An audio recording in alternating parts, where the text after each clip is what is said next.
This is Rebecca Harrell. I'm in Alexandria. I'll be teaching GU today, and we are in a little different classroom, so I hope to not have as much difficulty sharing different slides with you.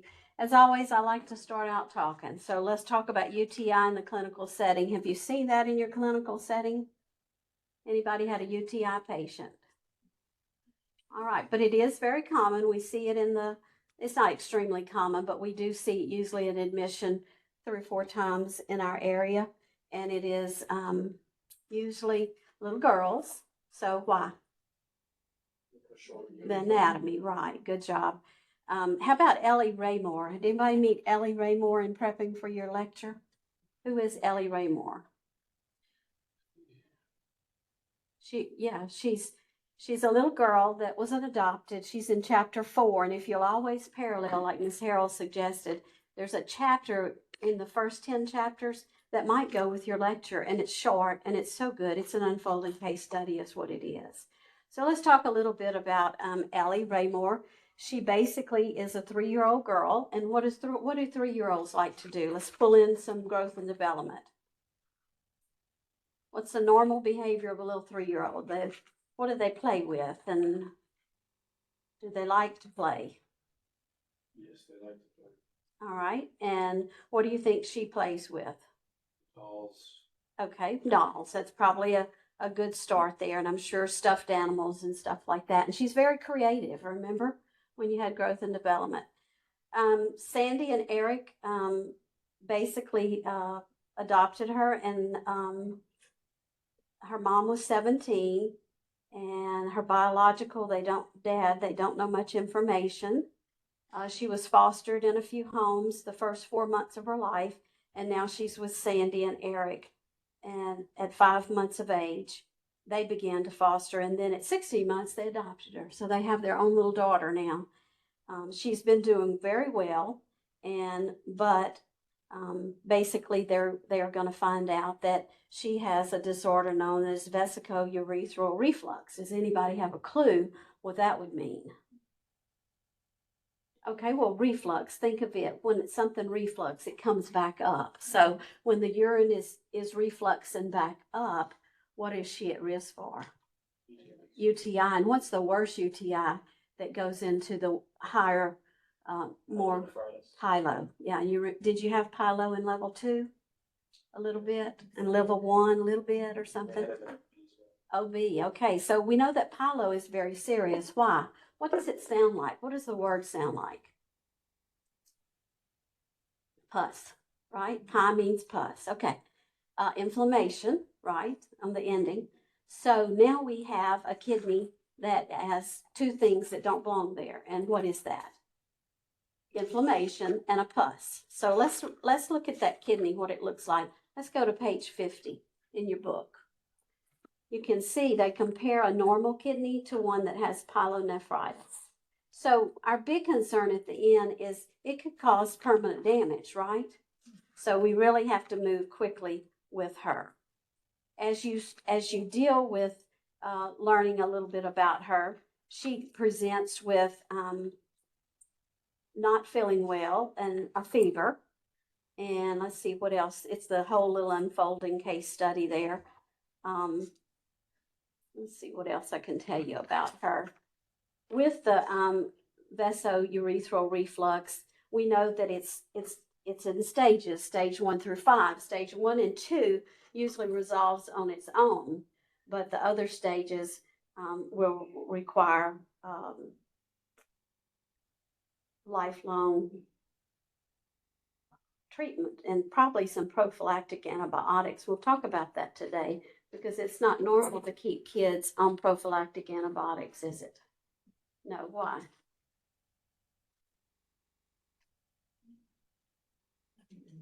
C. diff. C. diff, yeah. If you have ever dealt with C. diff, you do not want an adult or a child, either one, to go through that. So again, 1 and 2, she'll probably outgrow it, but if it's grade 3, 4, and 5, she's going to have to be monitored with annual testing, and she'll be on prophylactic antibiotic. And that's a box 4.1 if you want to go and look at that. All right, so anyway, if you, she makes it to the hospital and they admit her, and we're going to talk a little bit about what goes on with a child that starts with UTI. They use a Flack scale, so that's on page 48, and her admission orders on 48 as well. So another thing I like about this chapter, it always puts it in the CJ Sim model. She's definitely gotten worse over the past few days. So we have to worry about what? If she's not eating and got fever, what do we have to begin to worry about? She's at risk for what? Dehydration. So now you're getting into another, she'll probably be admitted. She'll have to have maintenance and a half, get a bolus going in her. Do you think it'll be easy to start her IV? And who will we call? Maybe a team, a specialty team. You do try at least once or twice, and then they call out the special team that can put in IVs with extra equipment. So that brings you straight to 52, because we also want to involve who? Child what? Life. Specialist. And what is that child life specialist going to do? Make sure the kids, okay, don't call them with instructions. Yeah, anything related to stress. So you have a box on 52, and it basically says just that. It helps with the stress, a chronic illness, or grief. And they have interventions, and they use play and distraction techniques to help the child cope with the hospitalization, with procedures, and anything that causes fear or anxiety. So they will take care of providing that as well. Now, in the hospitals that don't have that, the nurses take on that role, and they do all that. Okay, she does get better. She is admitted. Look at her orders, see what all was ordered on her, and that's on page 48. She had to have an IV line. Based on her weight, they're going to do a bolus and maintenance fluids of normal saline. And then we got to get what? Her symptoms show something related to the urinary tract, so a good old clean catch for urinalysis and a culture. And then they want to get blood cultures as well. Her diet is regular, is tolerated. She probably isn't going to be eating that much. If you have a UTI, you don't have a good appetite, but she'll be drinking. We'll be taking vital signs Q4, focusing on which vital sign with this system. Temperature. Got it? All right. The other vital signs we're just going to observe and trend. They're going to have her on ceftriaxone after the lab work's been drawn and the urine's been collected. You're going to encourage the patient to drink. They can get out of bed. They can do what they feel like playing. Daily weights on her. Why do we want daily weights?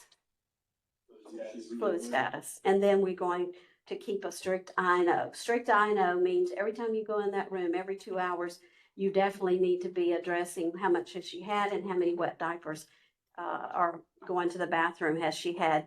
Will she regress? She's 3 years old. Possibly. In her growth and development stages. Will she regress? Will she go backwards, maybe, and forget potty training? Yeah. Okay. All right. And just with her general symptoms of UTI, she may have that urgency and that frequency where she can't really control. And then we're bolusing her with fluids. So yeah, you might see a little bit of regression there. All right. So I think we've introduced her well. Let's do a little quiz bowl and see how much we have retained in 12 minutes. All right. Here's can you see it? I can't make it any bigger. Scarring of the kidney and atrophy of the renal cortex are changes that occur due to pyelo. True. Okay. All right. Vesico-urethral reflux increases the risk for UTIs, scarring, and pyelo. Definitely true. Okay, so in 12 minutes, do you see what you're retaining? And you haven't even read the chapter. So it'd be dangerous if you read that little chapter, right? All right, let's see if we can shoot for 100. Children diagnosed with grade 1 and 2. Vesico-urethral reflux may be lifelong, have lifelong issues requiring surgery. And what did we talk about that to begin with? Those, like stage 3 or 4. Right. So what do we want to put here? False. False. Very good. Application of what we talked about. All right. What medication do you think is going to be used to treat this UTI with a third generation cephalosporin? The first one. Good job. What is that? And that big old, I think it is. Yeah, it is. I know it is. All right. I love it. Y'all are retaining so far. You get 100. Which term is used to describe an infection of the kidneys where inflammation is present? ILO. Look at there. All around the room. All right. 3-year-olds should be able to talk well enough to be understood by strangers most of the time. Yes, if they can't talk at 3, you need to be involving who? A speech therapist or somebody. Okay, good. Prophylactic antibiotics should always be given to kids that are age 2 to 24 months after the first UTI.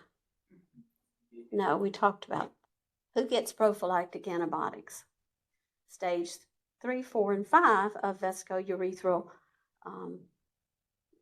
reflux, maybe based on doctor's decision. All right, assessment finding is a red flag for the dehydration in this child. Urine output. Look at there, urine output less than 1 per hour, and using a Flax scale, if we give her 2 points, what do you think that is going to be? If you look at your little thing, you go over to quivering, she's going to get probably what?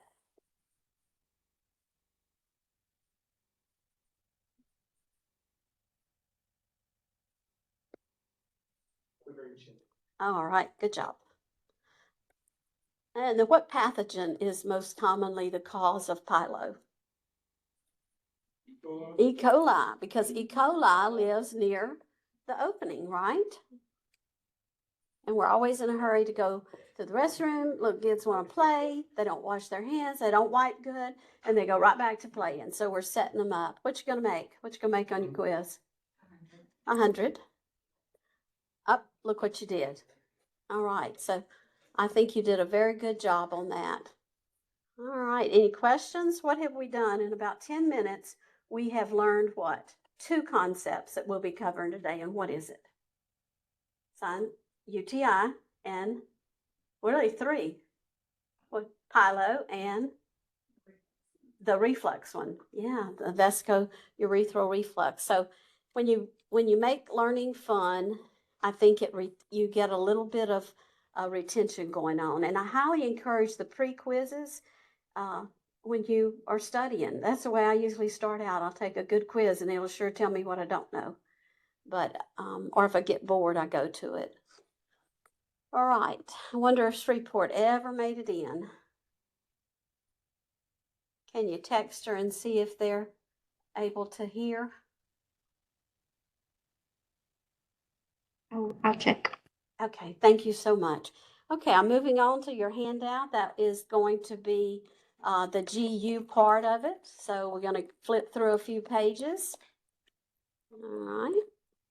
And we're going to land on where it talks about, hey, I thought of this brushing my teeth. RH, that's my initials. There's your ribbon and there's your Hirschsprung. Can you remember that? You want me to go back?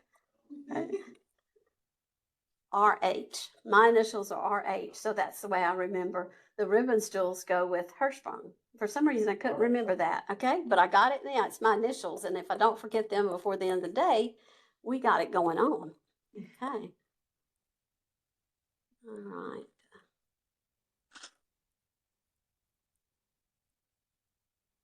All right, so here we are, a new chapter. What chapter are we in?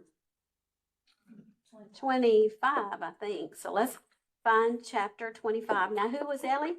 Ellie Raymore. Now you know her, right? A little child that was adopted and ended up coming with a little urinary system disorder. So, but Ellie did get better. I hope you will finish the chapter, and she goes home in a couple of days.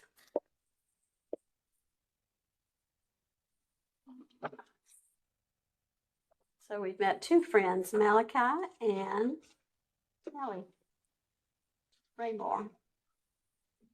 All right, this is 24, going to 25. Alteration in the GI system. I just like to flip through it and kind of see if there's any good boxes. Let's see, diagnostics.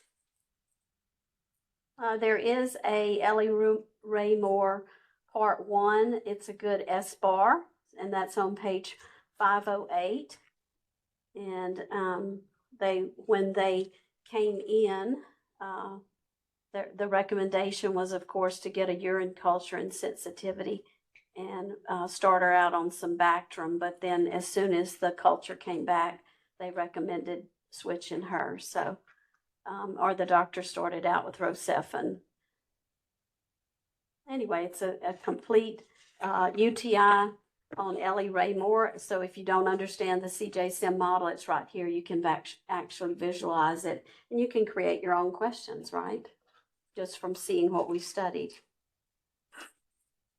All right, clinical manifestations of UTI is on page 509, and you can see it varies with the little bitty ones. Before they're 3, you're going to see poor feeding, you're going to see vomiting, you're going to see fever and stinky urine and abdominal pain and irritability, because they can't tell you it burns when I TT, or maybe they don't know to tell you that. You can always ask, though. So when they're 3, they can talk more, right? They can let you know what, and they'll be, with the preschoolers, they end up having the enuresis, which is, where they soil their clothes, because it's real important to them to stay. They've achieved that potty training, but they don't want to have accidents. Nobody wants to have accidents. School age, 6 to 12, it's going to be a lot of the other things, but you'll see they're going to pull in a little bit of flank or back pain. The rest of the things are all there, and they're going to have the urgency and the incontinence. And then the adolescent would be the same, but you have concurrent vaginitis or a sexually transmitted infection. So when we talk about UTIs in the adolescents, what can you stress to them besides the few things we've talked about? Get rid of dark colas, right? Dark colas are a no-no for people that have risk for UTI. The girls have menses, and they tend to wear the same pad or the same tampon too long. That can predispose them for it. What else? If they're sexually active, right? So we have to teach them you must drink water after having sex. We don't advocate sex at adolescent, but we know what goes on in reality, or they will end up in ED or a clinic with a UTI. So nobody likes to be sick. So do some good. How about bubble baths? You're going to talk to them from preschool on. What's the first thing we give our little preschooler or our school age in for Christmas? The bubble bath salts and the bubbles that come in this gallon-sized bottle. All that's a no-no, right? That's a perfume that can cause an irritant. Sometimes a citrus, if you feed them a lot of drinks that are citrus, that'll trigger the cystitis that can lead to a UTI. So think of anything else that you can share with, and then in our slides we have a little mnemonic on that. So that's a good. Loose fitting cotton underwear is what it says. What do all these kids like to wear now? Spandex, right? And it's not loose. Everybody's wearing spandex, and these little kids. Biggest thing is what? Teach them to what? Right front to back, right? How about frequency? If they're doing the pee dance, what do you need to do? Get them to a toilet every 2 hours. Say, can you go try? Or every 3 hours, go try at least. And that will definitely promote and help them avoid that. So your medications on 511, that's a great, that's called the pharmacy, and it's drugs for enuresis. And I always pull a test question from that with the focus on the nursing considerations. So if you'll look at that real quick, we've got desmopressin, which we'll talk about in a little bit. It says it affects the sodium level. The imipramine. It's a tricyclic antidepressant, and it has to have an ECG baseline because it must affect the heart and the liver, and it's got some side effects. And then oxybutynin is an anticholinergic, and we know we have to watch for dizziness, drowsiness, constipation, dry mouth, and nausea. So anytime you give medication, always look up what can you teach the patient about it, and that's a good takeaway as well. All right, as far as there's a box on hygiene for the uncircumcised male. That's always a good box to look at as well. And then you even have an Ellie Raymore Part 2 unfolding case study that's good to look at as well. So, all right, going back to our slides, the differences are listed here, and y'all already picked out the main one. And we know that right here it says the urethra is shorter and the chance of bacteria is greater. The filtration rate is slower. The bladder capacity is tiny. And our reproductive organs, of course, are immature until adolescence. And the reduced GFR, they're unable to concentrate their urine, and so they might have slightly lower BUN and creatinine levels. When you go in and do your assessment on a GU case, these are all the things that you will be asking, and we've already described them, right? Burning frequency, incontinence, not eating, not feeling good, fever, pain, blood, maybe that when they wiped, they had blood.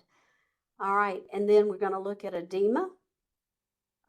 We're going to ask, did they wake up with more edema in their face? That'll go with what that we'll be talking about today.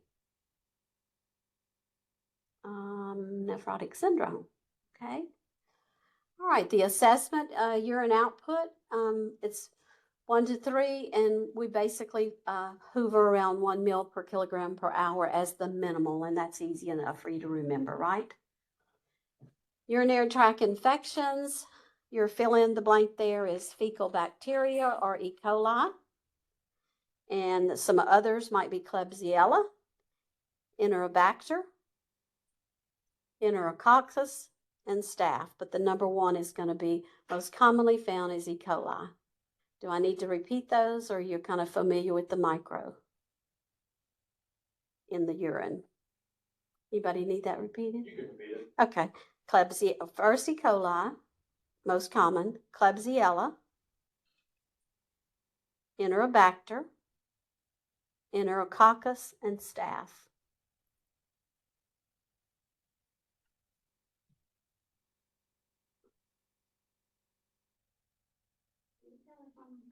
Yes, ma'am, in the top right.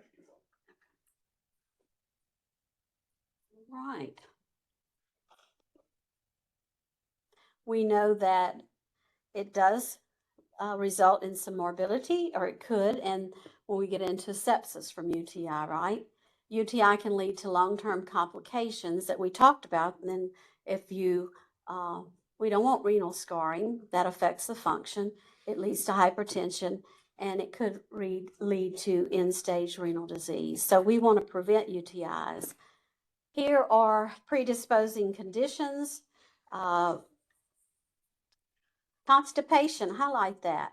Who would ever think that constipation probably is another most common reason for UTIs in children? Neurogenic bladder or bladder instability.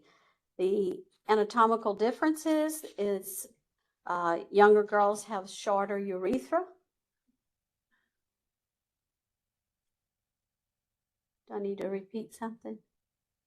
Y'all good? Okay. Reflux, we talked a little bit about that. And we talked also about toilet training. Sometimes they're in too big a hurry and they don't want to sit long enough and they don't want to drink water. So you got to really get them on some type of little toilet training program. Number 6, what do you think goes there? A predisposing condition. An uncircumcised male. And we have to always give good uncircumcised care and go over that with the families.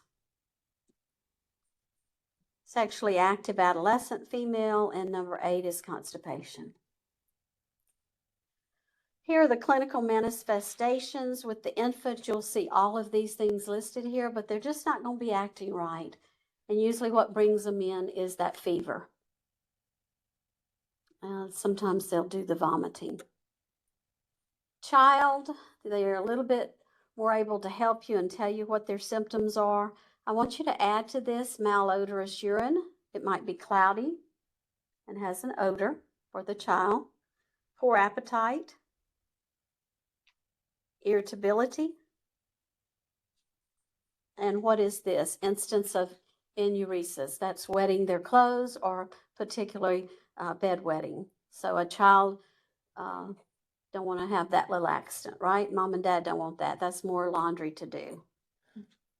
All right, nursing considerations. What are we going to do? We're going to collect the urine for CNS, and we're going to follow orders. You want to monitor a strict I&O, and you want to evaluate it and trend it. Is it getting better? Is it getting worse?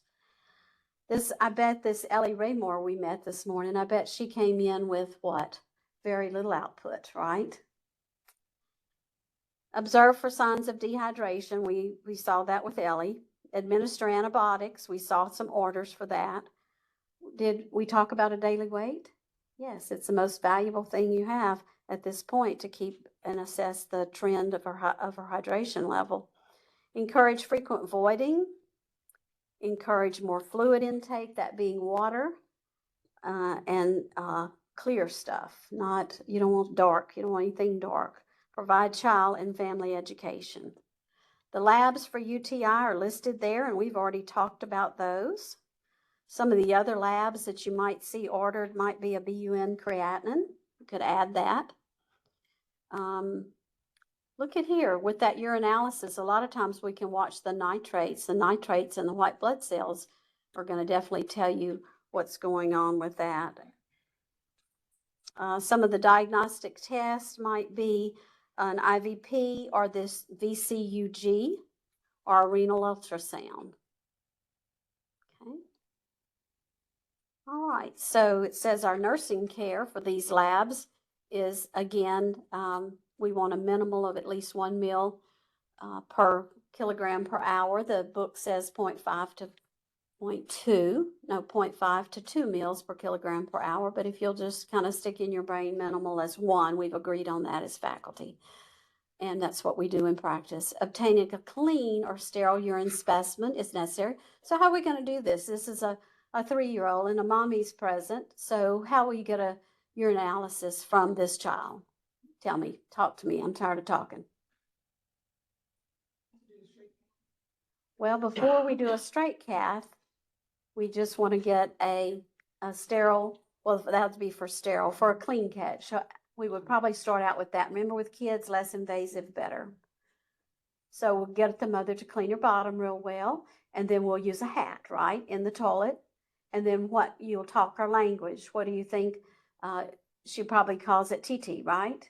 And so you'll explain that we need some TT. It's a brand new hat, and we need TT in it, right? We don't want the one that's sitting on the floor that no telling what's been in it, okay? We want a fresh hat. We catch that specimen that way. And we'll let the mama stay with her, right? And she'll probably TT in that hat. With the other more advanced testing, she will maybe have a urinary catheter inserted, especially for the voiding cythourethrogram. And we're going to definitely be looking at her blood counts and her electrolytes because we're worried now about renal disorders. Okay. Here are everything we talked about. It sometimes starts out with a UTI with cystitis, and it'll quickly go to UTI, and then further down, it'll get into pyelo.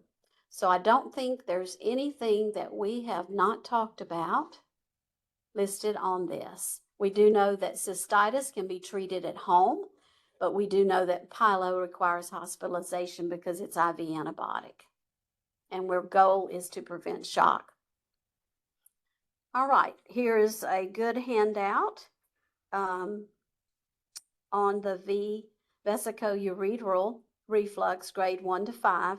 And I've basically already covered that, haven't I? So let's turn to 517 and you'll have maybe a picture or the beginning of it. And 518 has the picture of what happens to it. And that's exactly what Ellie Raymore had. 517, and what does it set you up for? UTIs, right? All right. So this is how she presented. Ellie had fever, dysuria, urgency, nocturia, hematuria, and back and abdomen and flank pain. So what are we going to do? It says prophylactic antibiotics if it's a low grade, and if it's surgery for the high grade. So I may have reversed that when we were talking about it. So it says low grade 1 to 2, she may be on prophylactic antibiotics, and that would only be 1 at night. So it's really a low dose. Surgical correction if it's the others. But again, that's all ran by your healthcare provider. But if you ever see a prophylactic antibiotic, what are you going to think about? Vesicourethral reflux. That's about the only time I've ever seen such. The medicine we've already talked about. It can be anywhere from the ceftriaxone, which would be IV, or it could be the sulfamexazole trimethoprim, which is generic for Bactrim, depending on what stage it is and whatever the physician wants. We definitely want to teach them to empty their bladder and do good front to back wiping, and to complete their antibiotics and explain why they're on a low dose antibiotic and we want to give that low dose antibiotic at night, and why. Why wouldn't we want to give it in the morning? What happens to that urine at night? It stays in the bladder longer, okay, because they're asleep and they sleep hard. Post-op care, now that would be the child that has had surgery for what?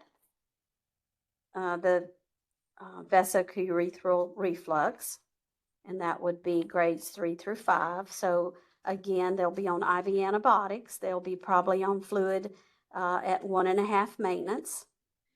They'll have a Foley. That Foley's going to have bloody urine in it for a couple of days. They're going to need I&O. We're going to need all the post-op stuff, diet is choice, ambulate, and they'll probably be on antibiotics 1 to 2 months after surgery. So it's they'll need some home health consults, possibly. All right, congenital male GU conditions, and that's on page 519. And basically this is, you see it not real frequent, but if it is, we definitely have to identify it. So what you see with cryptorchism is the testes are not palpable or they're not distended. And basically, it says that they will spontaneously descend, usually in the first 6 months. So basically, when you're changing a diaper, I'm sure you learned that in nursery, with a good assessment, you could determine if they were distended or not. We always use warm, gloved hands, right? We don't want to be touching. If you touch their little scrotum as an infant, what happens to the testes? They go right back up. So we're going to observe, and then if it's not successful, non-distended, at 6 months to a year, it says a little surgery. All right, moving on down to hypospadias. Where is the opening at with hypospadias? It says below the normal placement. So the opening is not where it needs to be, and your book has a good picture of that if you like to look. It's on the ventral side. So let's go to our book, and that is on page 515. Everybody take a peep at it. Where's the T going to come out? On the underneath ventral side. Very good. The normal opening, you know where it is on a little male baby. And then if we have epispadias, where's the opening? They're going to pee on you. They're going to pee in your face, huh? Okay. It's going to be on the dorsum. Okay?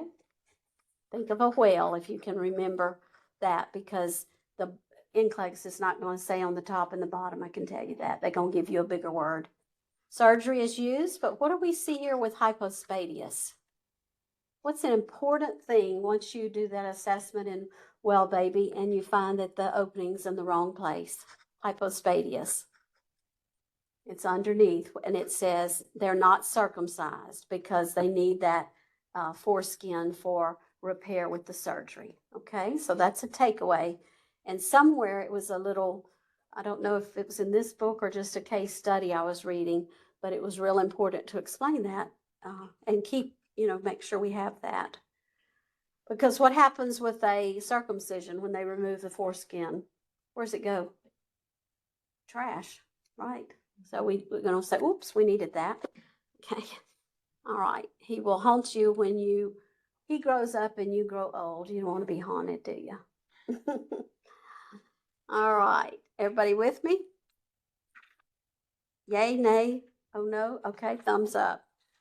Do we know if Shreveport ever was able to join us? They can hear, we just can't hear them. Okay, thank you so much. We're a team here. Got some backup, and I wouldn't want them to miss out on anything. The next thing we're going into is what we call acquired disorders, and that's going to be 2 biggie ones. Well, really 3. Is that a fire drill? It sounds like on the other side. On the other side. Oh, thank you, Jesus. Please stay over there. I don't want to have to evacuate. All right, thank you, Jesus. Okay, nephrotic versus acute glomerulonephritis. And what did you notice as you look through your handout? What did I do for you?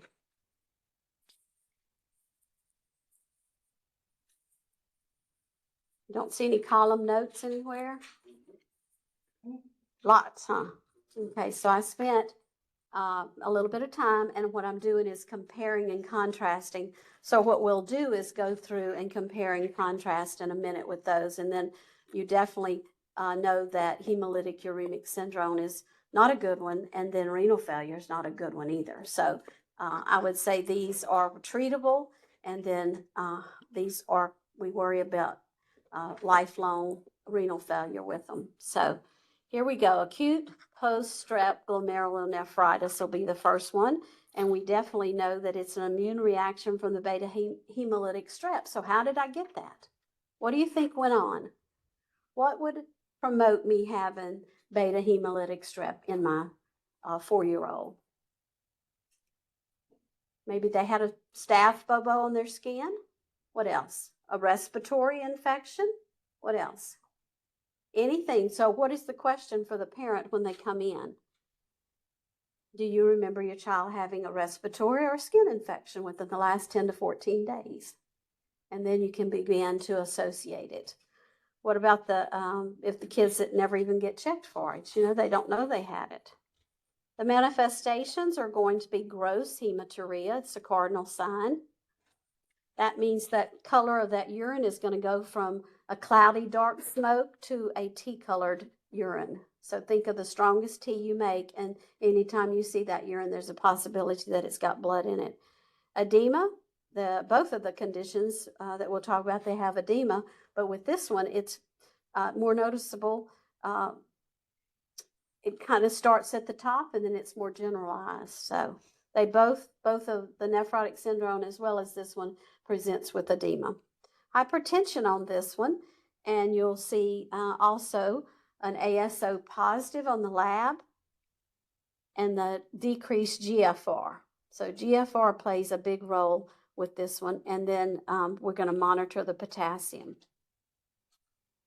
They might be febrile, or they may have just fatigue, and they can develop pulmonary edema, which, that's a old people disease, and it's forever life-threatening. So you're also going to add protein in the urine here. They'll even have maybe some crackles and gallops in their lung sounds. What do you think the BUN and the creatinine is going to be, elevated or depressed? Elevated. Okay. How about a SED rate? Elevated. Nursing considerations. What do you want to do?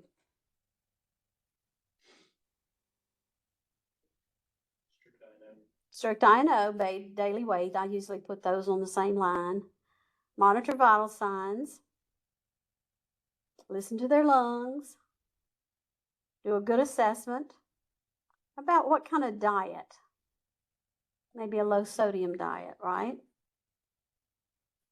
We want to cluster care. We're going to frequent position change. Going to give good hygiene, lots of education. And teach, teach, teach. If you have a sore throat, take your child to the doctor. Make sure we don't have a strep throat. That could have been what was linked to this. And they're going to need some vital signs because they're going to go home on new medications that require close monitoring of vital signs, especially the blood pressure. Labetalol and nifedipine might be something as well as a diuretic. All right, nephrotic syndrome. I would say this one's even worse. It's a kidney disorder that causes damage, right? Damage to the small blood vessels in the kidney that filter waste, and that's characterized by proteinuria, hypoalbuminemia, and edema. So those will be the ones that are more characteristic of nephrotic syndrome. Types, we have primary, secondary, and congenital. And it says that primary is the most common one seen, and we don't know really what causes it. Could be a virus or upper respiratory infection. They are hospitalized with nephrotic syndrome. Secondary is caused from something else, like lupus or cancer or hepatitis. And we can go from acute glomerulonephritis into nephrotic syndrome. And it is congenital. It's caused by an autosomal recessive gene. They have protein in the urine and they have edema very early. And sometimes these kids require, if it's the congenital one, they are definitely placed on a dialysis or a transplant. But again, what type did I say we normally see? Primary, and it's fixable. Here are your symptoms, okay? What color was the urine on the other one we studied? Tea. So a compare and contrast. This one's going to be like pouring a beer in a clear mug, yellow frothy. Okay, maybe a little on the dark side, but it's going to be frothy. Okay, hypovolemia, they got edema, they got low volume. Their blood pressure, the other one had what? Hypertension. This one has normal tension. Okay. Anorexia, anytime you have anything with the urinary system, you don't feel like eating.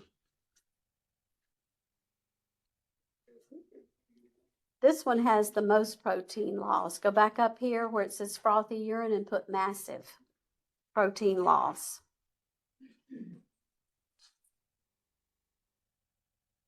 Okay, how will I know if my young kid has edema? Maybe their clothes fit a little different this morning, right? You can see some of it, but that would be one thing the younger they are, you'd pick up on.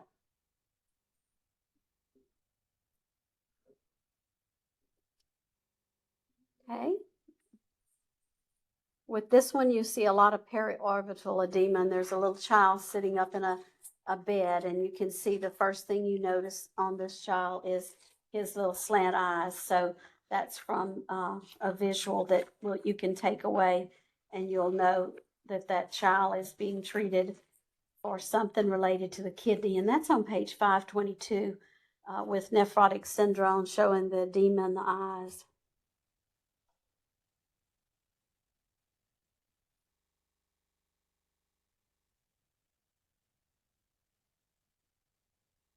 This group has a liver response that occurs and puts them at great risk for clots, and they have hyperlipidemia. And you're going to have hypoalbuminemia with this one because you've got the osmotic pressure and fluid shift going on. And I think I have all that in your nice little column notes that I fixed for you, but we'll find it in a minute. Same thing with the other. We want a position change every 2 hours. Some good daily hygiene, be very supportive. They will be on antibiotics.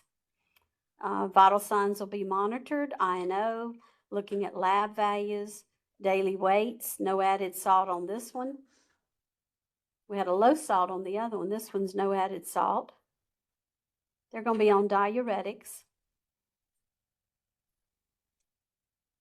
All right, they're going to have different medicines. So let's see what the medicines are for this one. Nephrotic syndrome, what are they going to need? Steroids. Okay, the other one didn't need steroids, right? And we know that they are considered remission state if they are free of protein for 5 to 7 days. So they're going to be in the hospital a few days. And then once we get into remission, they taper off the steroids. Add some diuretics. They may even have IV albumin, definitely some IV Lasix.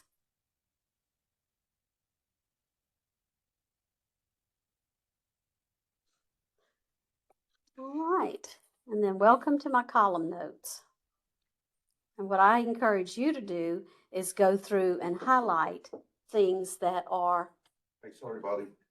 In about 10 minutes, y'all probably gonna hear the fire alarm go off, but don't, we're just testing. Oh, super. Okay, thank you for doing that, and thank you for letting me know. Acute glomerulonephritis, we have proteinuria, but if you look over at the other one, what do you have? Massive protein. So there's a difference, right? You also have hypoalbuminemia in the nephrotic syndrome, which we just talked about.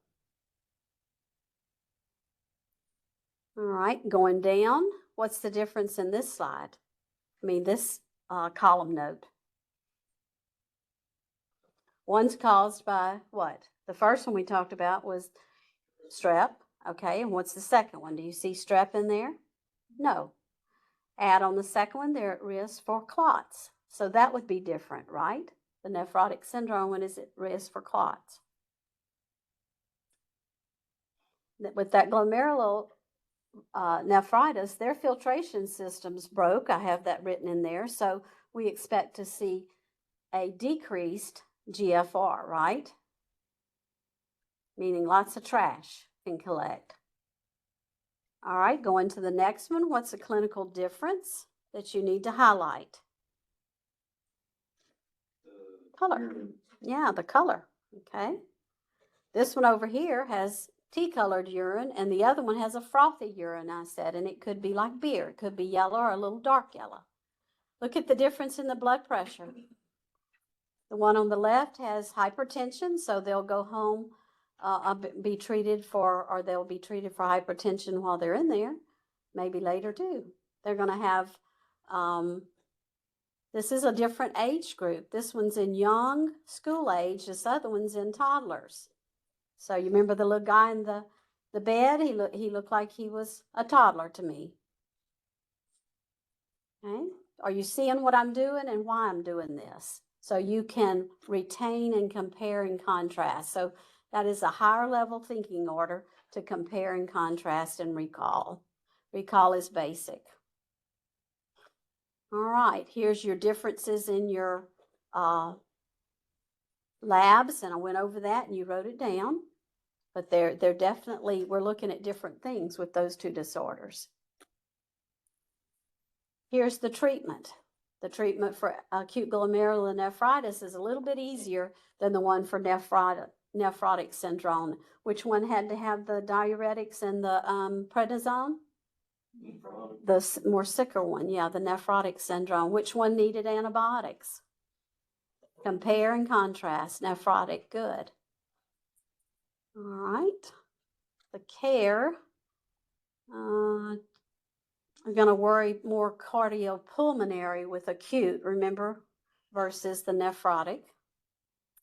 And there's a great YouTube, and I think it's Sarah, so it's called Registered Nurse RN, and the title of it is Acute Glomerulonephritis. So you'll want to go into that and also take that post test. That would be awesome. Okay.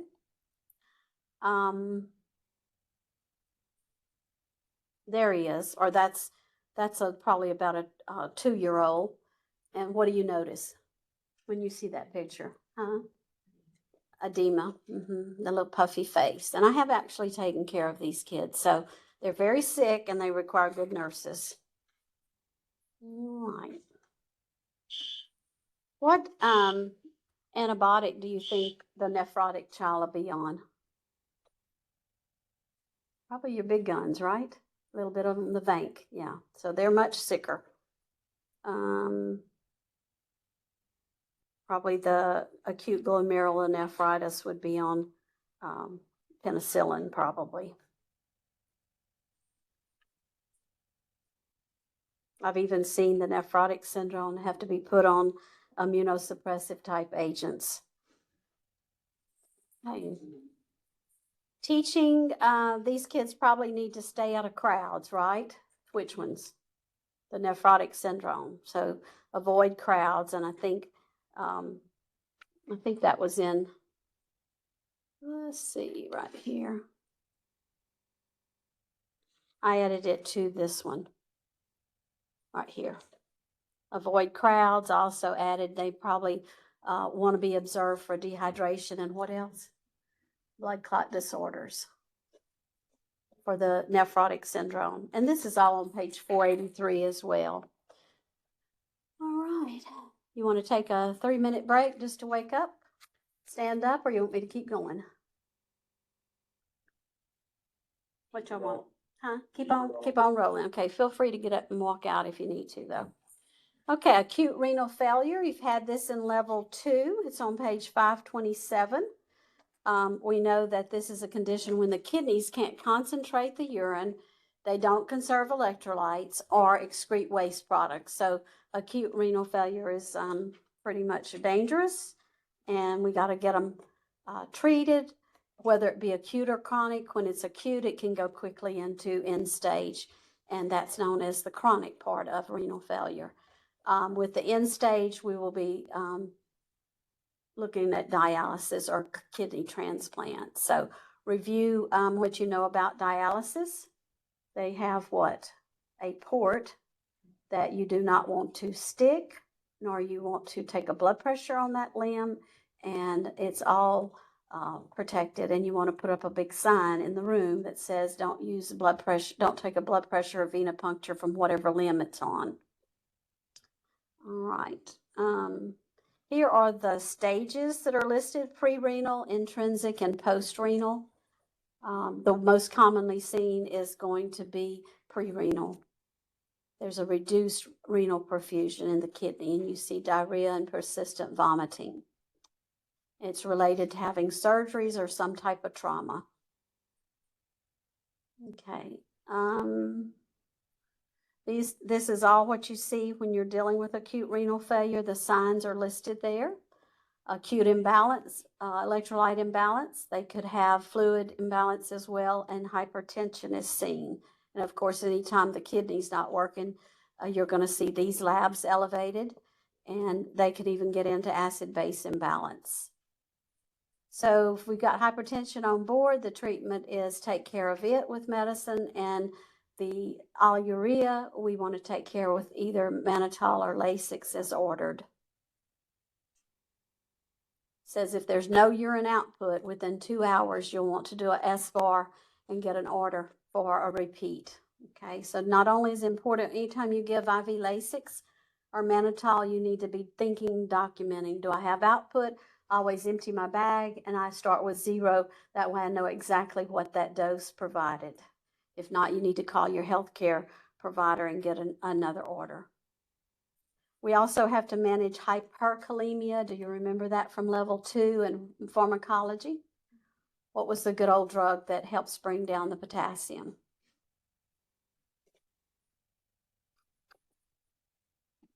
Kayexalate, right. So never hold the Kayexalate because of diarrhea, right?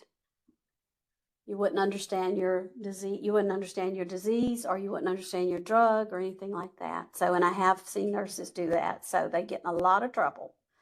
Anytime I give Kayexalate for anything like this or liver disorder, I always ask the physician, what is your stool number goal?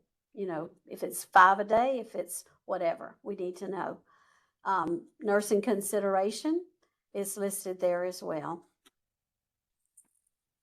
Okay, chronic renal failure, you've had that before.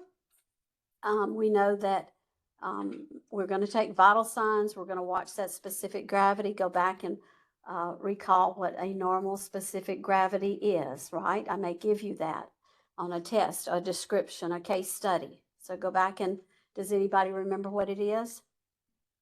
1.005 to 1.0303. No. No. 1.0. 1.030? I don't know. Okay, go back and look that up. Okay. But with chronic renal failure, you'll see a problem with that. I know diuretics, once we give all the Lasix and stuff, you're going to see diuresing occur, but that's where the strict INO is even more important. They're going to have hyperkalemia and a hypocalcemia. So that's where the Kxalate's going to come in, and it's going to draw it and take it out right with the feces. You'll have a lowered potassium level because of that drug. They may have to have blood cell transfusion, and then they may have either temporary or complete dialysis set up. So, all right, this is a true false, and what kind of answer do you want? True. It says the nurse auscultates the fistula for a bruit. And the child is on hemodialysis if he has that, right? Not peritoneal hemo.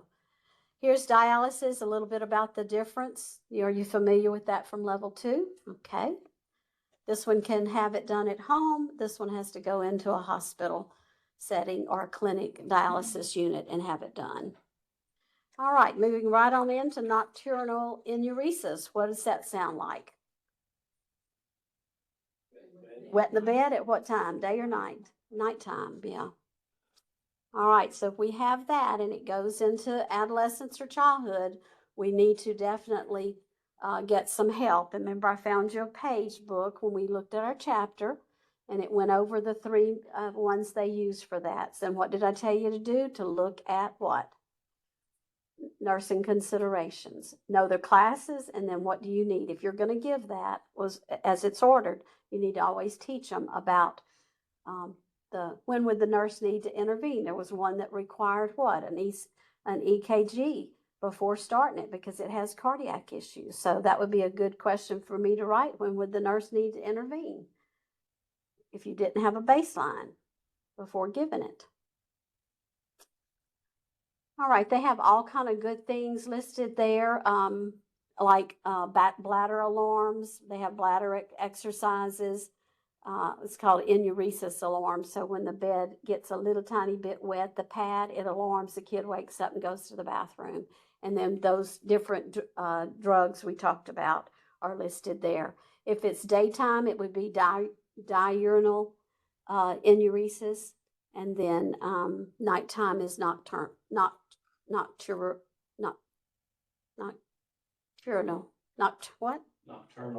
Yeah, nocturnal.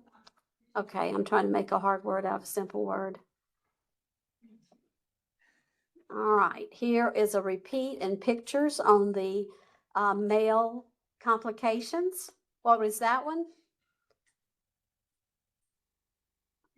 Okay, on the dorsal part at the top, it's hypo. What's that one? No, that's epi at the top. And the bottom one is hypo, meaning ventral. So the hypospadias ventral, it's on the bottom. Epi is on the top, dorsal. Think of a dorsal fin of a fish. All right, chordae penis, they flow from the other side. That one requires surgery. Okay. We definitely want to take care of chordae penis as well as the surgical repair. And it says no circumcision of an infant with hypospadias. It's delayed until after surgical repair. This is all the same things that we've learned in the past about post-op care. Can you see anything? You might want to write on the side, these kids that have surgery, they're going to have a PRN called an antispasmodic. And if you've ever had any type of urinary problems, those drugs are just as important as the antibiotic. We might be doing some double diapering on these kids, and I think the book does a picture and shows you how to do double diapering. Definitely a kid that's had any type of surgery on the penis, you don't want to pack them on your hip, right? That would hurt. And you definitely don't want surgery on a penis being put in a bathtub, right? All right. Let's see what else is here. This one is about the dystendes. The only thing I added to my slide on there, this child is at risk for torsion, testicular torsion, trauma, and cancer. And you know, testicular torsion can lead to infertility, besides the pain. The pain is just horrible. All right, add a few notes on have hemolytic uremic syndrome. Okay, this is on page, let's see if I can find hemolytic, what does that sound like? Wood. Blood to me, yep, and it's probably the number one symptom. Okay, it's going to be on 526 in your book. All right, it says 3 of the most common characteristics is hemolytic anemia, thrombocytopenia, and renal failure.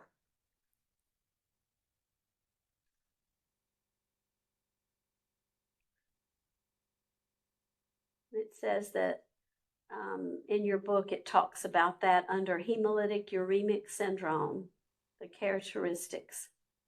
It's one of the main causes of acute kidney injury, and it's typically seen after diarrhea or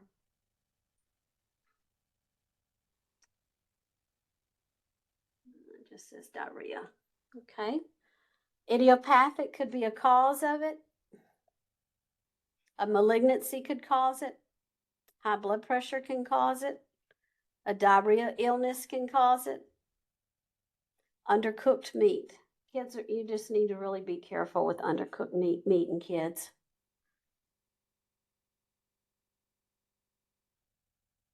Petting zoos. Talk to me. Why am I saying petting zoos?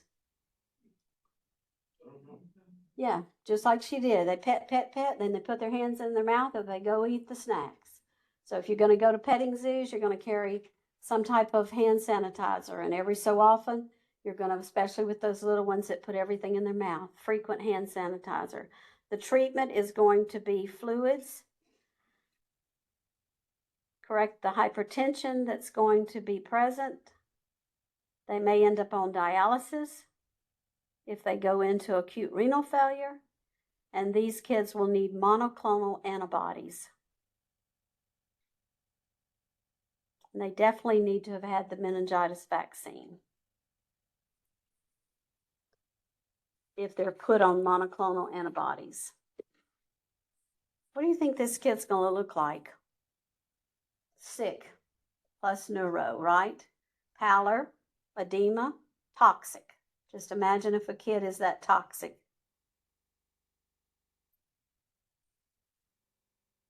Change in LOC, hypertension. We're going to want these on contact precaution. They may end up having to have blood. They're going to have IV fluids. And we're going to do a lot of teaching to figure out where it came from and prevent that from occurring again. Hand wash, hand wash, hand wash. All right, let's see what else we're going to do. Okay, any questions on that?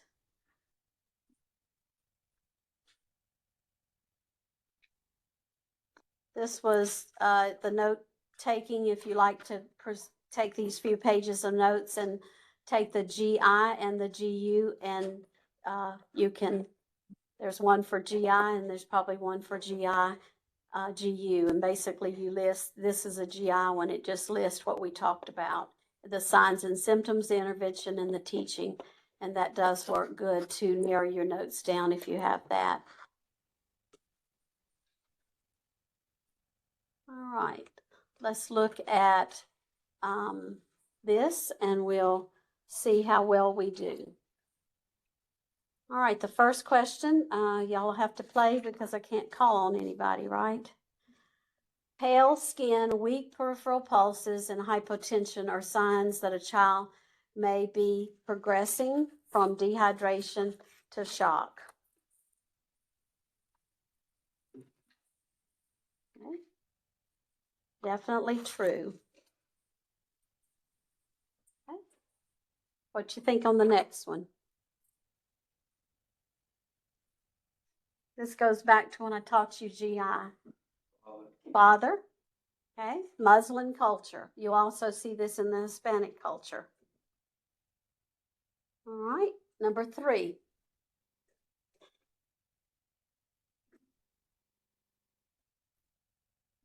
Number 3.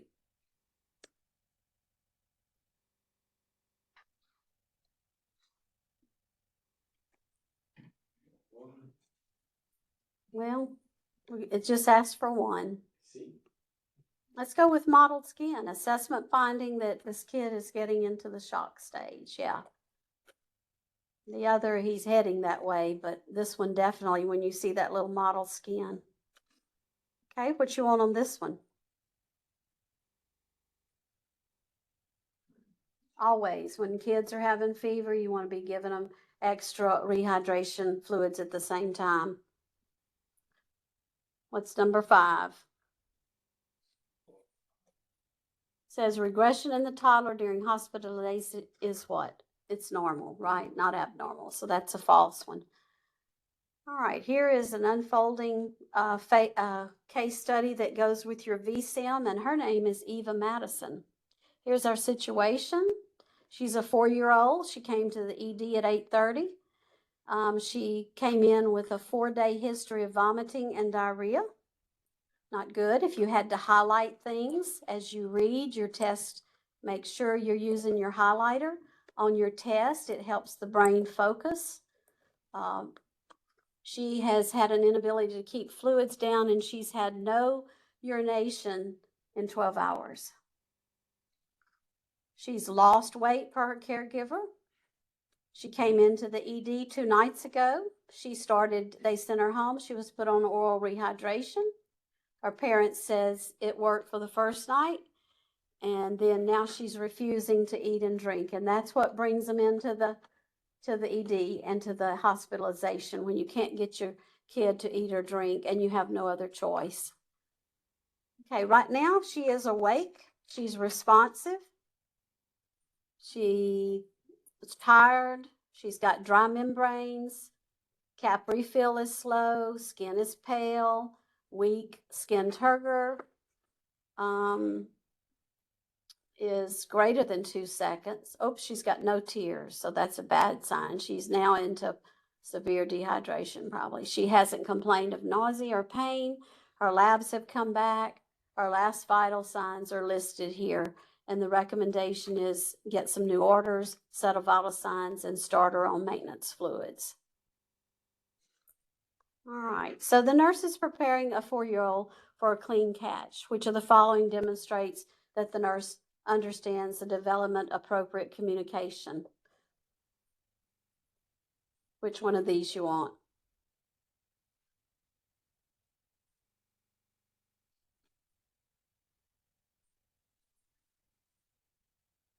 The first one. You want to involve the mommy. You want to teach them just like I did. We talked about it earlier. How about this one? A 4-year-old admitted with dehydration has an order for a urinalysis. A 4-year-old. What's the best way to catch a 4-year-old urinalysis? Midstream. And you can teach the mama to do that as well. She can have the cup ready, and I have a friend, her dog got run over, and she brings in urine samples. I said, how are you catching that from a dog? She says, oh, I'm good at it. When the dog starts to pee, I grab me a little tiny bit. You don't need much in a cup, right? So teach, teach, teach. They can help you. If we don't teach, they cannot help. All right, number 8. What'd you go with? Daily weight. Very good. The best indicator of fluid status. I'm going to call on the back row. What's number 9? For you.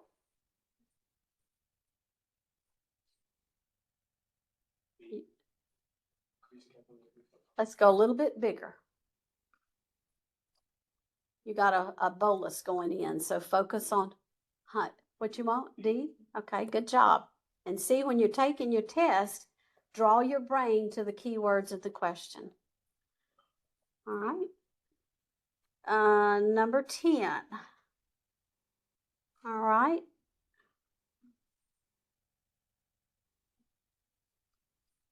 £45. So do that real quick. Grab your calculator. Let's see what her maintenance rate is. What is the chances that I'll ask you a maintenance question on your test? Pretty great, huh? UTI, whatever.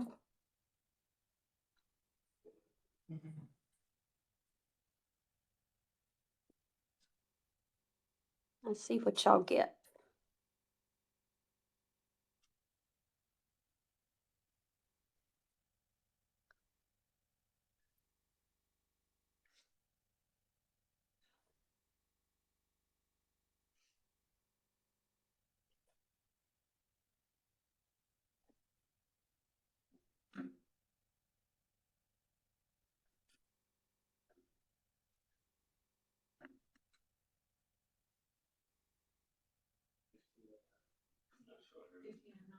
Okay, I got 1509. Somebody got 1510. Any of that's really good. All right, going to the front row.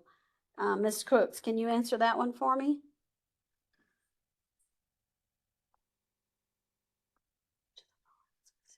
Risk factors for dehydration. So this is a good way to do it. Plus or minus, or knock them out, sign them out, or diarrhea. Okay, she chose diarrhea. Good. Burns, of course. DKA, remember they come in, they can be at risk. And definitely one more. At risk for dehydration. Good, good. All right. And how about 12? I think we've already covered this. It's a stool specimen for ova and parasites. What's the best method? Diarrhea? Oh. All right, let's go with this one, right? Have them pee first, if at all possible.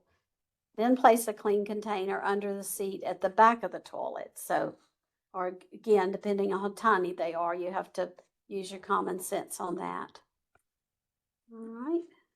Number 13. It's a 4-year-old with vomiting and diarrhea and indicates they're severely dehydrated. And what do you want to go with? A. Okay, this could be A. And what else? D. All right, good. Deep sunken organs. Good. All right, 14. Eva got to the hospital and says select what we need to do. Once she gets here, that would be a priority. Which statement would the nurse used in part of her education?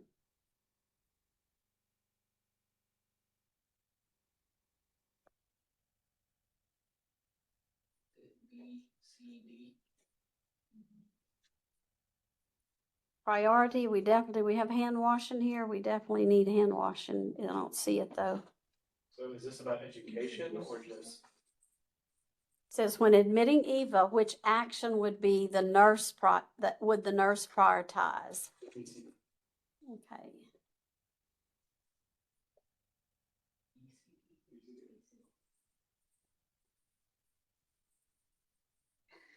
All right. Well, it's probably we're going to do a little bit about all of this if you want to know the truth. Okay, so priority, I'm going to say B, C, D. All this is fluff. The other's fluff, and you got plenty of time to do that. But if Eva's sick, we need to move to the give me the meat right there. Let's go to the focused assessment and let's start working on that. We can tell them we'll cover orientation and all that in a little bit. All right, and the next one.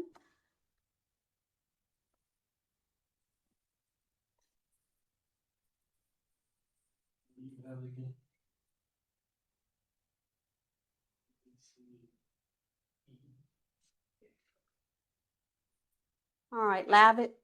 If she's got urinary issues, we definitely want what?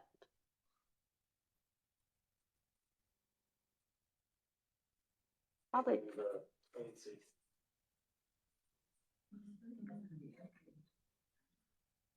Creatinine.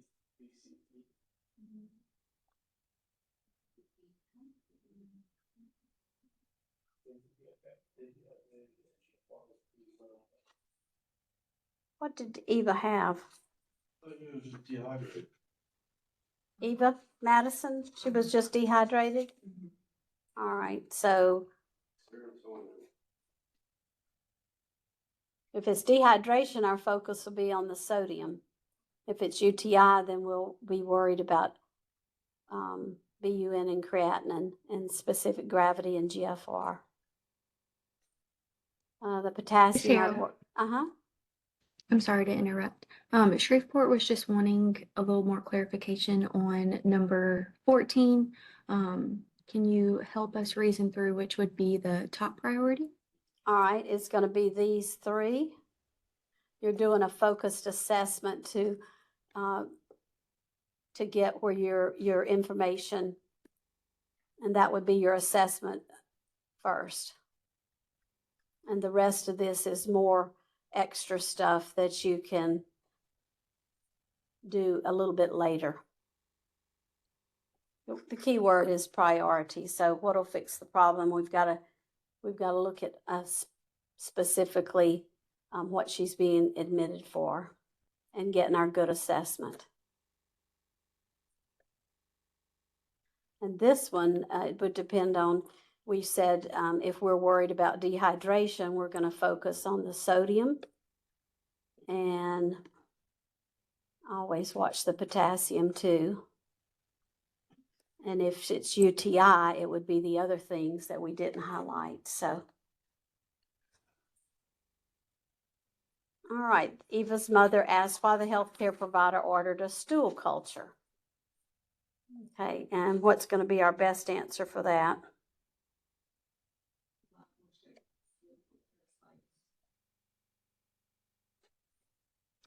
All right, it looks like it gives the most information and particular to what we are looking for.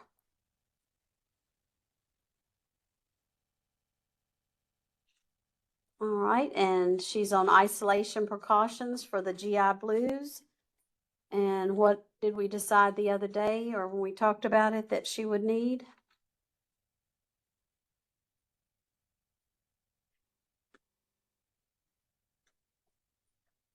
She's definitely going to be on contact, right? Enteric precautions, and it wasn't listed. So in that case, you just pick what you know.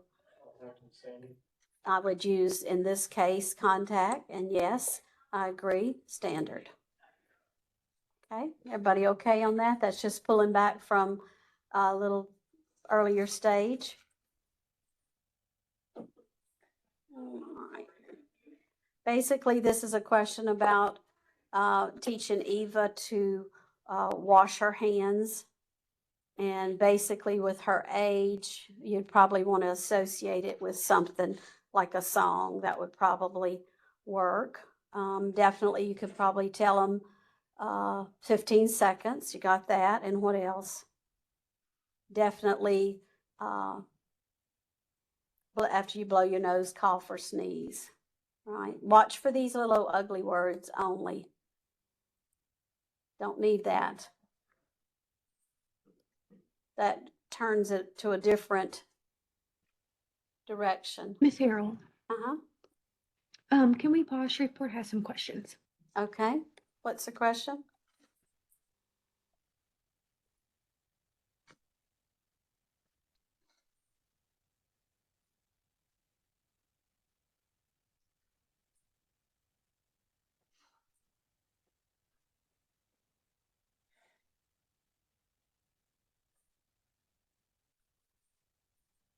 They were asking Miss Harrell if you can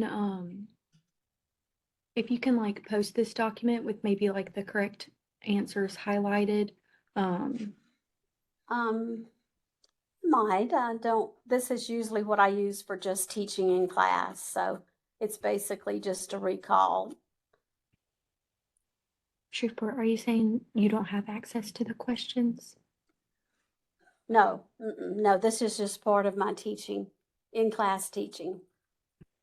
Okay, Nope. they asked if you could go back to number 15, please. Okay. All right, depending on what Eva has, we said if it's urinary, it's going to be BUN and creatinine, specific gravity, and GFR. If she's in with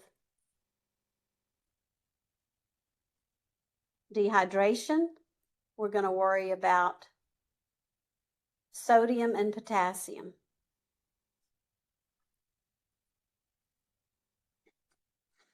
I think Eva's going to be who you meet on a VSIM. So if you want to advance your learning to, and probably a lot of these questions came right out of your VSIM. So that's where I would go for this. Anything else that you have coming from Shreveport?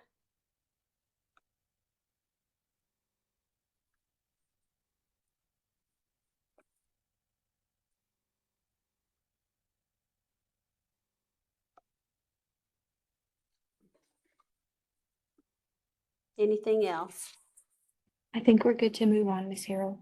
We'll Okay. buzz in if we need.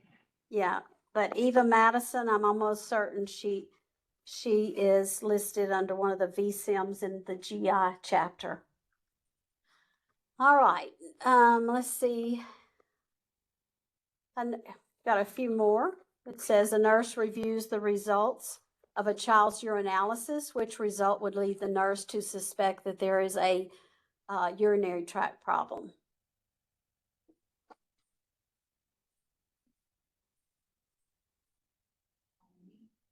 All right, somebody said foamy. Yeah, that went with what?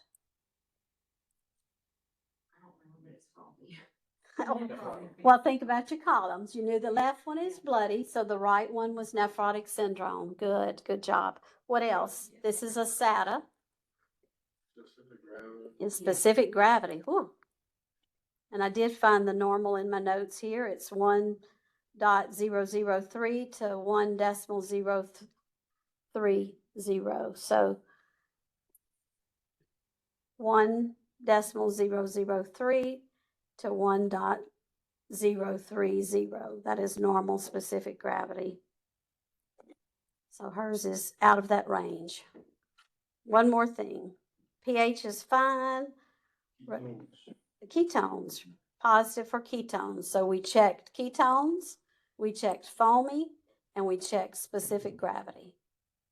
Okay. 21. This is a client that's been admitted with a history of a strep infection, hematuria, and proteinuria.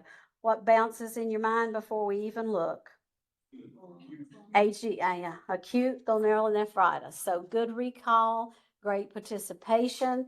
I'm telling you, if you'll invent your column notes, highlight the differences, your brain will actually get it. You may even have to take the column notes, fix your own, and just write in the differences, because now you understand the two differences. And also remember the video. Definitely I would watch it, and I would take the quiz at the end. It's awesome. You can do that on your own too and slow down at whatever rate you want.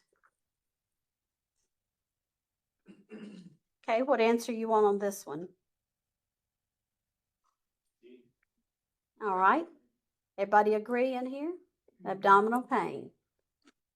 All right. How about 23? All right. We've got a kid that came in for IVP, and we know we've got to have an IV access. Very good. All right. 24, the nurse is caring for a 1-year-old child that has nephritis, giving antibiotics. Which of the following is most important to document? To document on this child.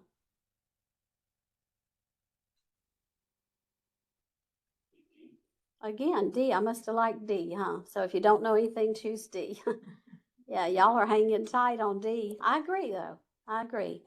You see what we've done today? We've taken knowledge and then we've applied it. And that's how when you're studying, if you're just studying and reading your notes and memorizing, it doesn't sink in. So I would suggest taking maybe Prep U questions every hour when you're studying. That's another good way. Okay, we've got a beverage of choice. Beverage must be eliminated from her diet if she has cystitis.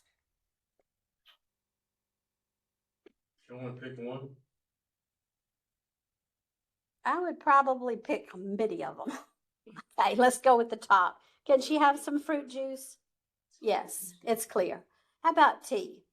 No, because it's dark and it also has caffeine. Caffeine can drive frequent urination. I don't know if you've noticed that or, all right. How about chocolate? Let's get rid of that. So we don't want caffeine because of that too. No coffee, no tea. Lemonade. All right. And no lemonade and no hot chocolate. Okay, so he, yeah, no citrus. Okay, good. Good. Depends on the fruit juice, I guess. Well, I was thinking apple. Yeah, we could just say apple there. Write that in your note. That's a good comment. Apple is fine, but a bunch of orange juice could set me up for cystitis. Yeah, I can look at an orange juice bottle and get it. Okay, I can walk by the cooler and get it. That's how sensitive I am. And were you Miss okay? Uh-huh. They were just asking, because originally during lecture, I think you said no citrus drinks. So would that eliminate lemonade or not? Yes, we did. We chose it. We chose eliminate tea. Eliminate from her diet.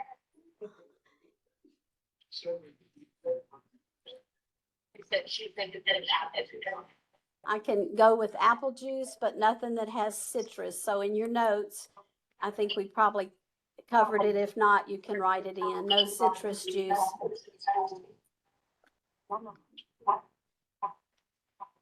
Can you tell what they're saying? Are we good? One of them asked why not hot chocolate, but I think her friend explained it. I think hot chocolate is going to be because of the caffeine in the chocolate. Yeah, the caffeine. Okay, no dark sodas. You could write that in there. We said apple juice was okay. Juices that are very clear, but stay away from citrus. Okay, number 26. You got a teaching plan on how to prevent cystitis. Do we want to drink 3 liters a day? Yes. Do we want to have an acid ash diet? Yes. You'd have to look that up. Do we want to shower instead of a tub bath? Always. All right. Skip the bubble bath. Say no to bubble bath.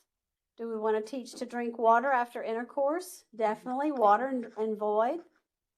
Feminine hygiene spray. Do we want to teach that? No. None of that fancy stuff, okay? That you got a little girl, or you don't need that if you're prone to cystitis.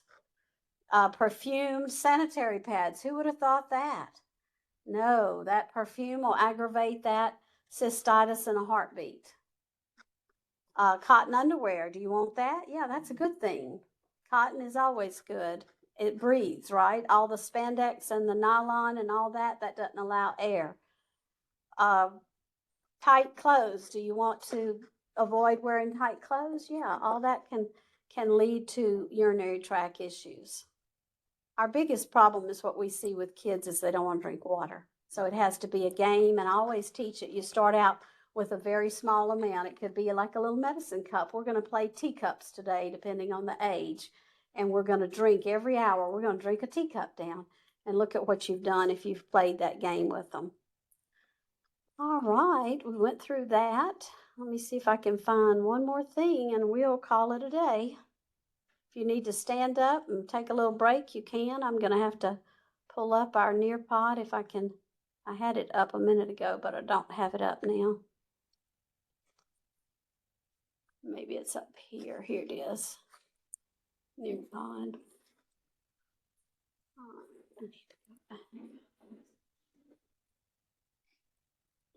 Here's your code at the top if you want to pull out your phone.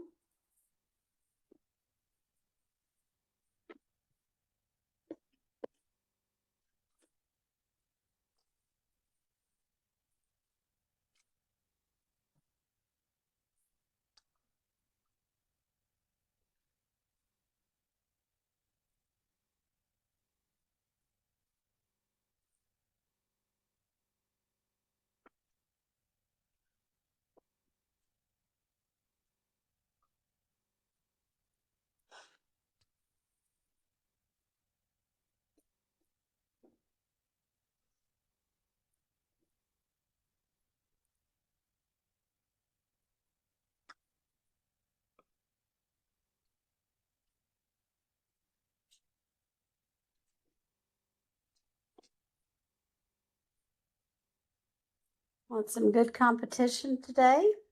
We want everybody participating.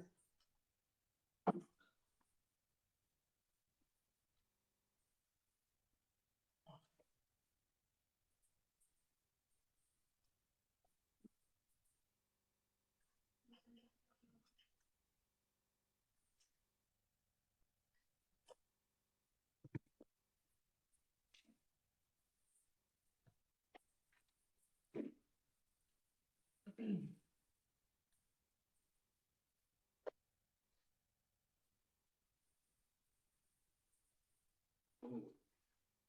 let's see, J2K.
Okay, let's see how many we got. Anybody else still trying to sign in?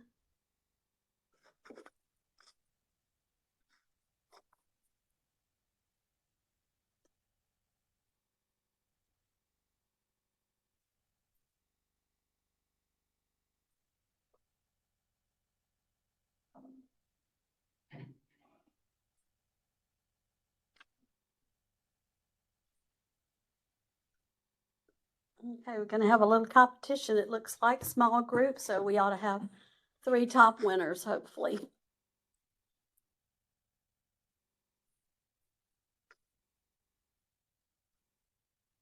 Where y'all want to go today? Space.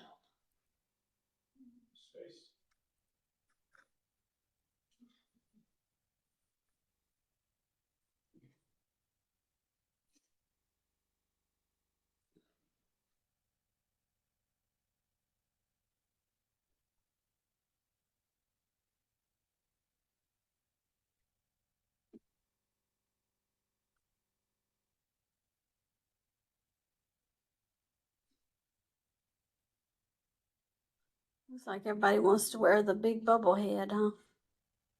That's that so you can breathe, huh?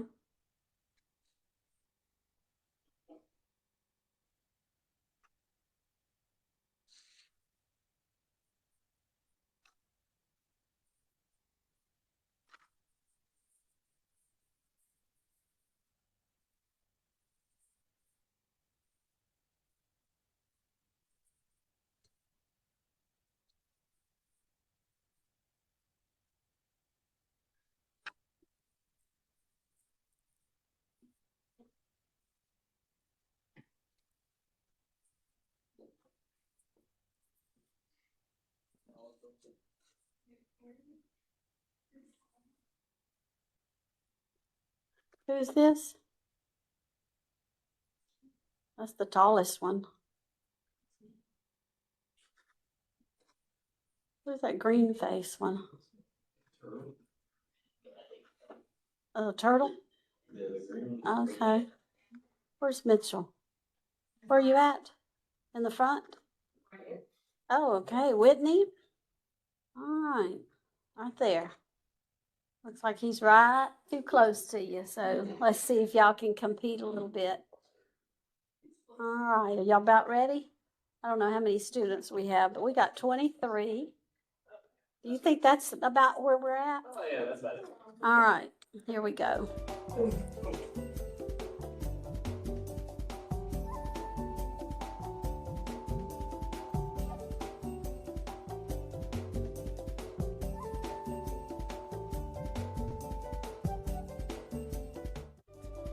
All right, looking pretty good. Half the class made an A. Okay, why is it nocturnal? Because it's occurring at night. Why is it secondary? She's under stress. Her parents are getting a divorce.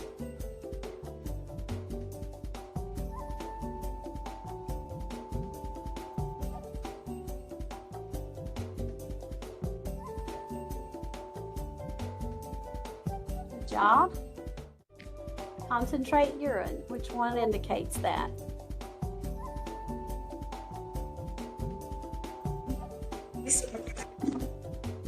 Got Madeline. Oh, Alexis. That's a reaction. All right, come on, Alexandria.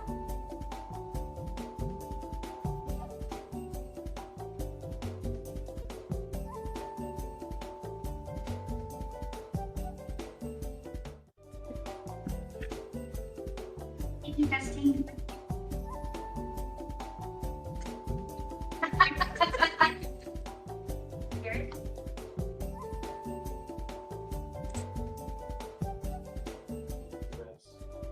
Should have been UA.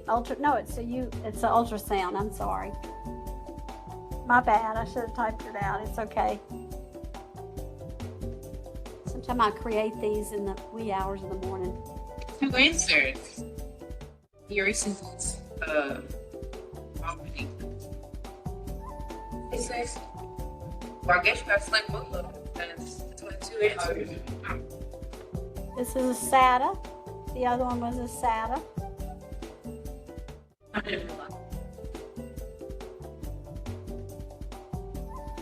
All right, looking good.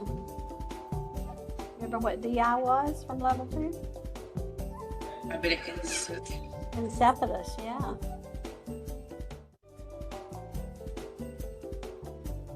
Which is the treatment for enuresis? And this is a SATA. I'd really picked out a lot of SATAs, didn't I? Emily's leading Gabe and Haley. Oh, I didn't.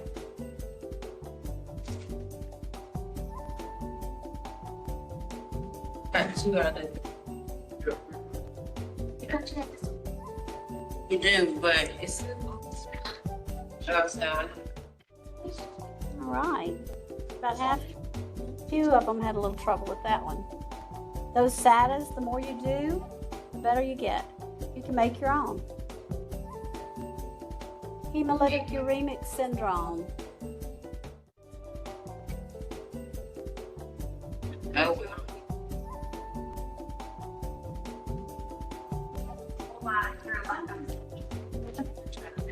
I was pretty sick.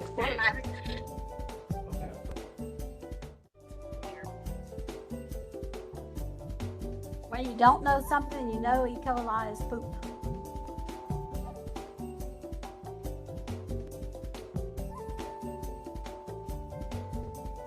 Okay, did we talk about hernias? Yeah, we did.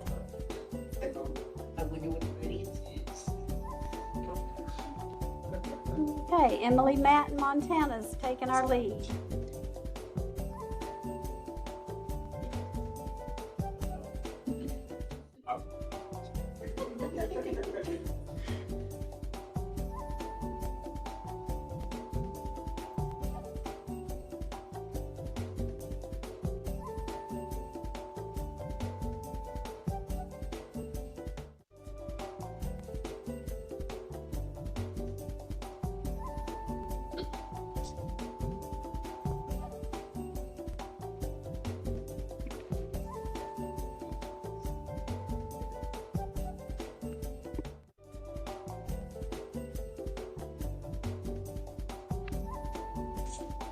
The protein.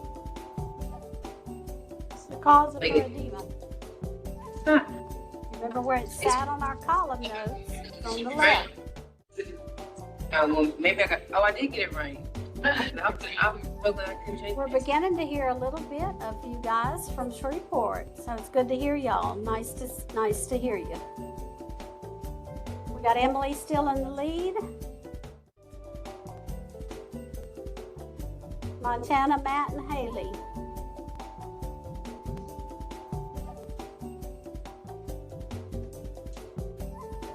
This is another SATA.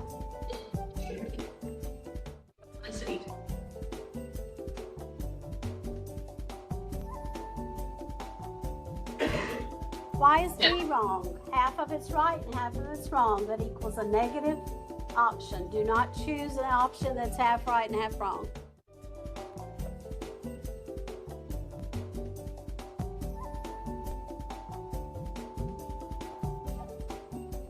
Hey, she's got a big headache.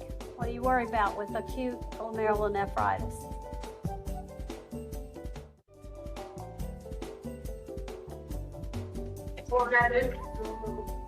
She got blurred vision. Oh no, yeah, it's blood pressure issues. Remember that went with acute glomerulonephritis. Oh, this is a good one. Takes you back to level 2.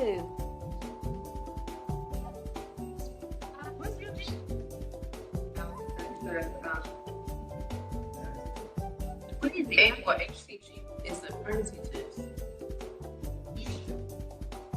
Upper GI. Diagnostic test.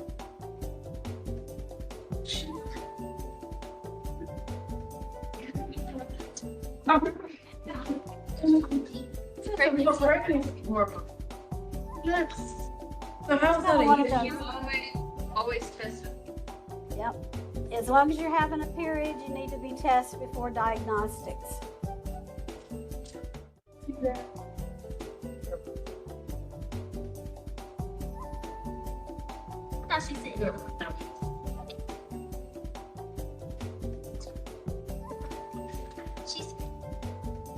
All right, looking pretty good. Majority of the class. Haley now is in the lead, and Montana and Matt. Emily, where are you? Hello to Emily.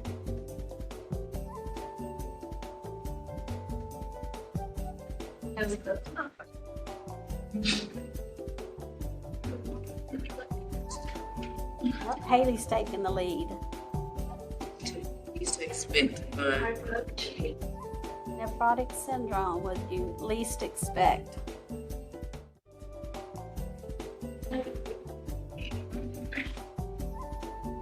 says it's expected. Least expect. Final question.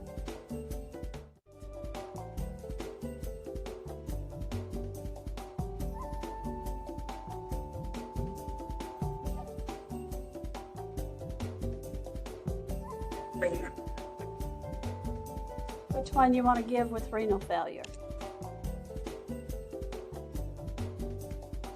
That one goes back to second and third level. Okay, y'all know why you don't give the ibuprofen, right? It causes further damage. Okay, I think we did good. We have 9,829 points going to Haley. Haley, you did a great job. LYS did a good job. Montana, really everybody. We got 7. Let's see what the lowest. Okay, so 3. This isn't her first language. 1,100 and looked like we had mostly above the 6,000 mark. So I just want to say hats off. Evidently, y'all are listening today. We have taken and we have applied. The only thing I like to do, and I won't go over because of time, is Harold is going to clock out. But don't forget the end of the chapter questions. And I'm sure you'll be able to answer them very quickly. Okay, I'm calling on Shreveport and Alexandria. Buzz in quick if you have a question or email me and I'll try to answer that for you. Any questions from Shreveport?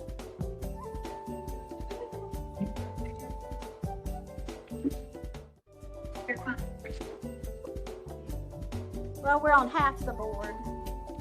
right, okay, for her again. Y'all have a good day if you don't have any questions. They're still closing I up. did. Charles. Last chat. Not, I'm not. Gotta put it in there. You don't have a master, we're just gonna plug it in.